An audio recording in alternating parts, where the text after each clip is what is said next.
yang beriman, apabila kamu telah siap untuk sholat, maka hendaklah kamu membasuh muka kamu dan tangan kamu sampai dengan siku-siku.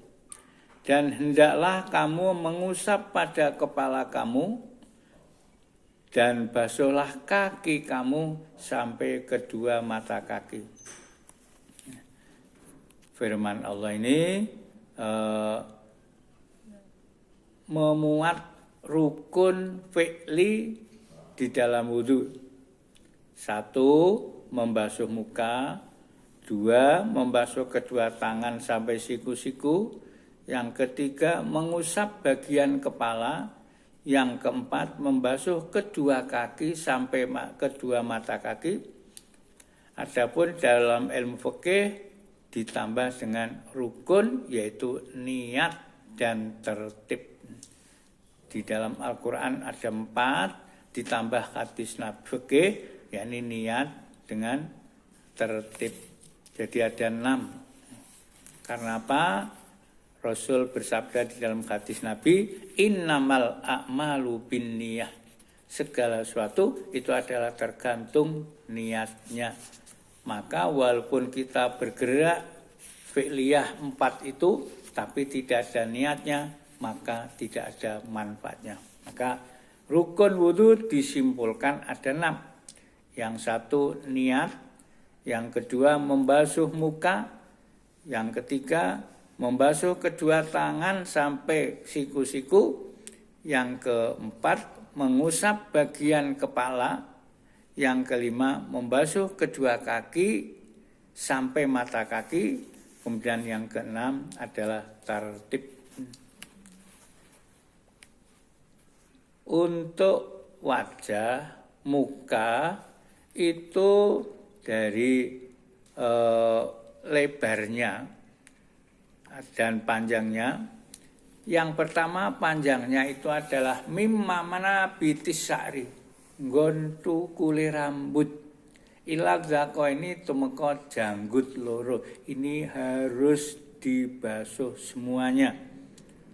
Dhuwur nggontu kuli rambut sampai zako ini janggut, jenggot atau janggut ya, jenggot itu rambutnya. Kalau terjadi antara itu ada yang menghalangi, ini harus supaya kena kulit. Nek duweni jenggot itu diselan-selani supaya betul-betul air itu sampai ke dalam kulit. Orang gur nenganune ya. Nah ini jangan sampai itu. Kemudian untuk lebarnya min watatil udhuna ini sangka sentile kuping loro. Ana sentile dhewe kabeh. Nih, sentile kuping loro. Jadi telinga itu tidak termasuk rai, tidak termasuk muka, sampai mulai sentil kita ini. Ini harus betul-betul terbasuh. Gudeg, saya ke gudeg ini termasuk harus terbasuh. Karena itu di wilayah antara watatil udhuna ini. Kalau rambutnya tidak, tapi kalau gudeg, rambut gudeg itu termasuk wilayah dari rai muka, maka harus terbasuh. Maka bagi wanita yang mungkin gudegnya itu adalah panjang, itu supaya terkena basuhan. Ojo malah disingkirke. Nih, kalau yang digelung, dikucir itu biasanya bukan gudegnya, tapi kalau misalnya gudeg yang ada itu harus terkena basuhan. Ini masalah wajah. Kemudian niat tadi, niat itu tempatnya adalah muqarronan bil fi'li, bareng karo penggawean. Jadi orang misalnya nawaitul wudu alirafil itu dibaca kena, tetapi pas basuh muka itulah niat. Pertama kali nawaitul wudu alirafil, atau kalau tidak bahasa Arab ya bahasa niate wudu, itu pas basuh muka. Jadi pas pertama nawaitul wudu aliraful kata rambung. Kemudian disunatkan sampai 3 kali. Nih nek iso dungane masuk yang kedua, Allahumma bayyid wajhi kama bayyatta auliyaika. Ya Allah, putih bersihkanlah wajahku seperti engkau memutih bersihkan kekasih panjenengan. Itu ya bacaan kedua. Yang ketiga, Allahumma la tusawwid wajhi kama tusawwidil a'da'u kawal munafiqun. Ya Allah, ampun ngantos wajah kula dipun paringi hitam pekat sados anggenipun hitam pekating wong musuh panjenengan lan wong munafik. Nih. Maka kalau orang yang berwudu itu insya Allah itu wajahnya lain, setidaknya minimal 5 kali. Nah, ini nek urunge coba sarape intinya basuh pertama niat nawaitul wudu'a, basuh kedua muga-muga raiku putih bersih kados kekasih panjenengan intinya. Kemudian basuhan yang ketiga, ampun ngantos rai kula dipun paringi hitam kados hitamnya musuh panjenengan lan wong munafik. Wong munafik itu bijang hitam pekat. Ampun ngantos kados mekaten. Nah, ini masalah wajah.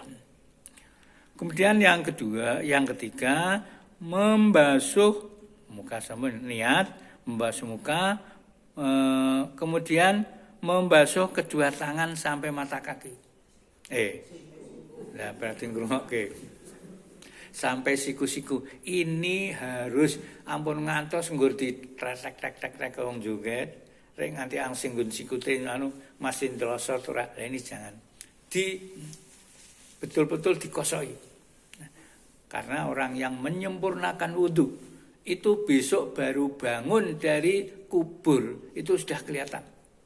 Di dunia kelihatan, kemudian di kubur besok akan menjadi katakanlah lampune, coronge. Kubur tidak akan peteng, tidak akan padat, itu adalah akibat dari orang yang suka berwudhu, orang yang selalu berwudhu. Nah, ini besok padang kuburi. Maka anggota harus sampai siku-siku itu betul-betul. Kalau sekarang misalnya putri nggawa pakaiane ketat, itu ya tetap harus ora kena kok. Harus sampai siku-siku. Kemudian untuk nomor berikutnya 4, mengusap bagian kepala. Maka ini orang membasuh, tapi selain mengusap. Kalau tadi huslul wajhi, huslul yadaini, tapi sekarang mashul roksi, ngusap sebagian kepala. Nih, sebagian ya jenenge sebagian. Lah kita diupayakan oleh ustadz ulama kita pas bun-bun. Karena apa? Orang mukmin itu besok kalau sudah waktunya meninggal itu keluarnya roh itu dari bun-bun. Maka bun-bun menasih betul-betul anyep. Nih maksudnya betul, maka eneng liyane ya kena mburi ya kena, tapi dari ulama itu menganjurkan karena apa? Cepat cacing roh kelak itu adalah melalui bun-bun. Nah, maka ini diusap insyaallah bisa menyebabkan intilannya besok kalau kita donga kita Allahumma hawwin alaina fi sakaratil maut, mudahkanlah waktu keluarnya roh. Nah, ini diimbangi dengan wudu.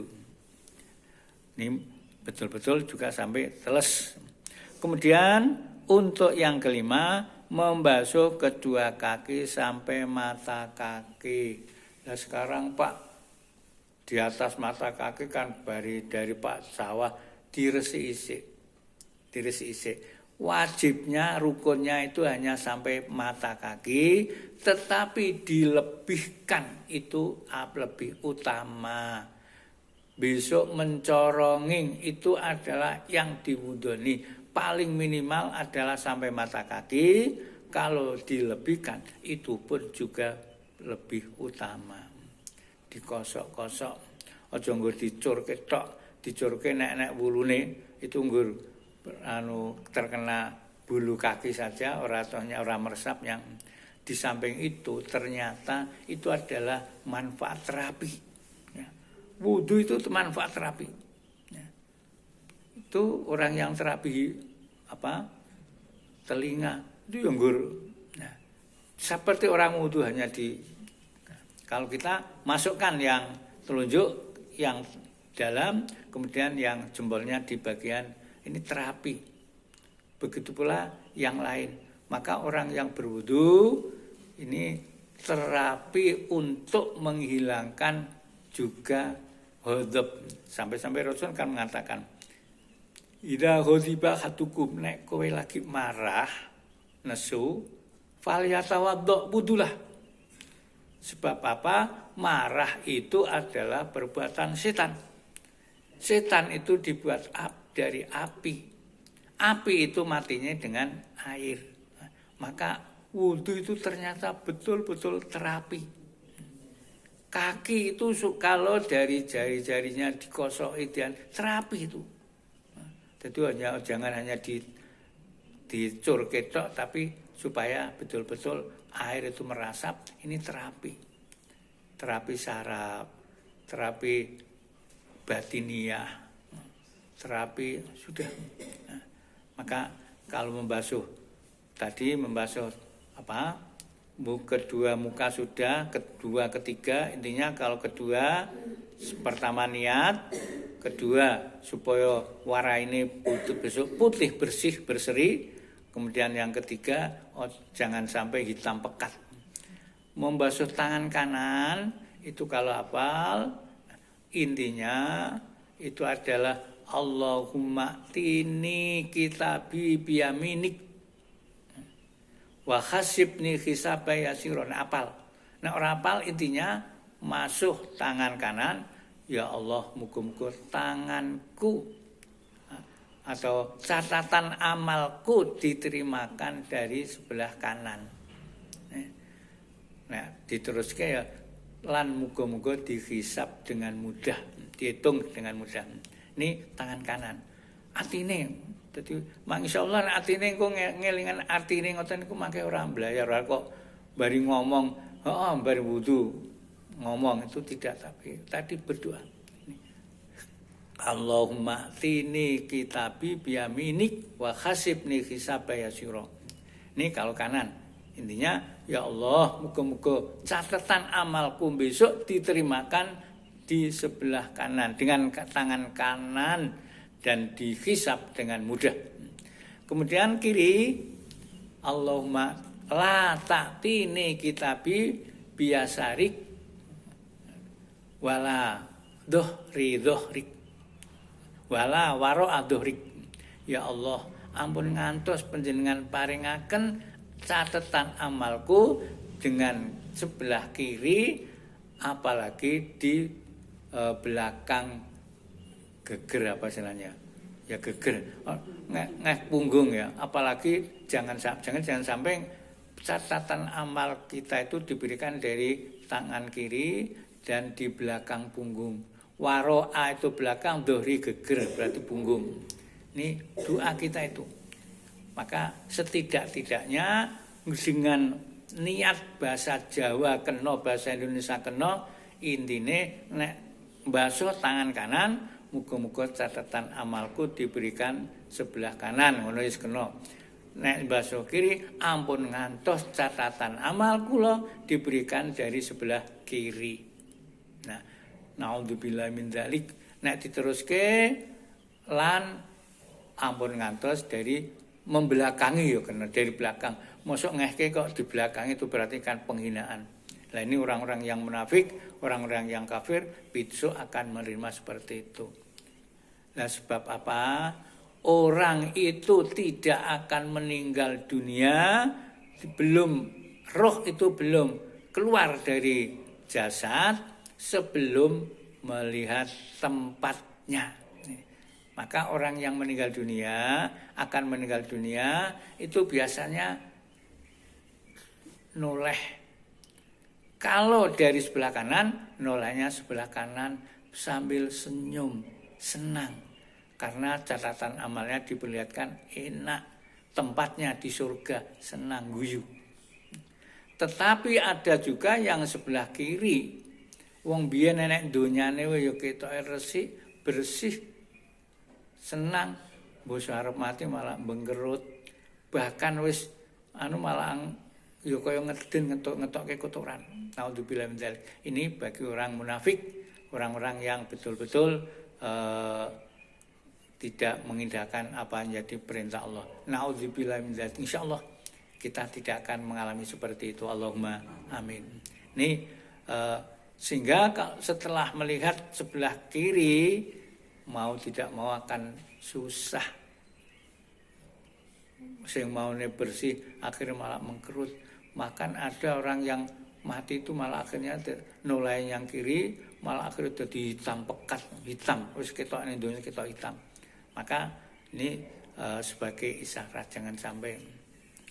Kemudian kalau telinga itu sunnah. Walaupun sunnah, Rasul selalu mengajarkan jangan sampai ditinggal. Nah, sunnah saya katakan terapi. Jadi semuanya itu sebetulnya ada manfaatnya luar biasa. Luar biasa. Dan ini diselidiki baik dokter Islam maupun non-Islam ternyata membawakan yang luar biasa keajaiban bagi orang-orang yang meyakininya. Kaki itu intinya semoga kembali dikosok-kosok, intinya adalah semoga kita senang melangkahkan kaki dengan kebaikan, menuju suatu kebaikan. Semoga-moga kaki kita ini diberikan petunjuk untuk selalu melangkahkan ke suatu yang baik. Masuk sebelah kiri, ampun ngantos seneng tumindak maksiat, intinya gitu. Ben gampang wae. Sing kanan senang berbuat baik, kemudian yang kiri jangan sampai senang berbuat maksiat. Jauhkan dari maksiat. Terus ndonga Allahumma robba hadhihi da'wati napa Bu? Asyhadu alla ilaha illallah wahdahu la syarikalah wa asyhadu anna Muhammadan abduhu wa rasuluh. Allahumma ja'alni minat tawabin wa ja'alni minal mutatahhirin. Ini baru Al-Qur'annya, nanti disari surat Al-Maidah ayat 6. Kemudian hadis Rasul juga menyampaikan, idza staiqadha ahadukum min naumihi fala yakhmis yadahu fil ina hatta yang suluha salasan fa innahu la yadri aina ma batat yadu. Rawahu Bukhari wa Muslim. Rawahu Bukhari wa Muslim wa Abi Hurairah. Apabila bangun salah seorang kamu dari tidurnya, maka janganlah ia mencelupkan tangannya ke tempat air sebelum ia mencucinya 3 kali. Karena ia tidak mengerti di manakah tangannya itu bermalam. Jadi dari hadis ini diambil hukum sunatnya membasuh tangan sebelum memasukkan ke dalam bejana tempat wudhu. Ini kalau masukkan itu, kalau airnya itu lebih dari 2 kolah, itu dilebokke nyang jeding ora apa-apa. Tapi kalau hanya sedikit ya dicurke golek nggawa kendi atau nggawa blek atau nggawa apa ada. Nah, ini jadi disunatkan sebelumnya itu membasuh tangan terlebih dahulu. Ya, ini jadi sunat. Kemudian hadis Rasul yang kedua nanti hanya kita berlanjut. Ini saya sengaja saya sampaikan hadis dasarnya akan mantap. Laula an asuqa ala ummati lamartuhum bisiwak wa aqul liwuduin. Rawahu Nasai. Sekiranya aku tidak memberatkan kepada umatku, niscaya aku perintahkan mereka untuk gosok gigi bersama dengan berwudu. Nah, dari hadis ini diambil hukum sunatnya menggosok gigi pada waktu berwudu. Jadi menggosok gigi itu sunatnya bukan hanya pagi dan sore bar bangun tidur arep tidur tidak, sebetulnya waktu selalu berwudu ini disunatkan untuk siwakan, gosok gigi. Ini asal muasalnya hukum itu diambilkan dari, kalau yang wajib itu dari Al-Quran maupun hadis sahih, begitu pula sunnah-sunnahnya itu hal-hal yang selalu dikerjakan oleh Nabi, kemudian diambil menjadi sunnah-sunnahnya. Mungkin itu dulu, semoga bermanfaat. Namanya itu mengulang, karena apa? Kita diperintahkan selalu mengulang-ulang hal-hal yang selalu kita laksanakan, apalagi itu hukumnya wajib. Maka sholat sudah saya ulang yang kemarin, ini wudu kita awali pada kesempatan ini. Allahumma sholli ala Muhammad wa ala ali sayyidina Muhammad sayyidil awwal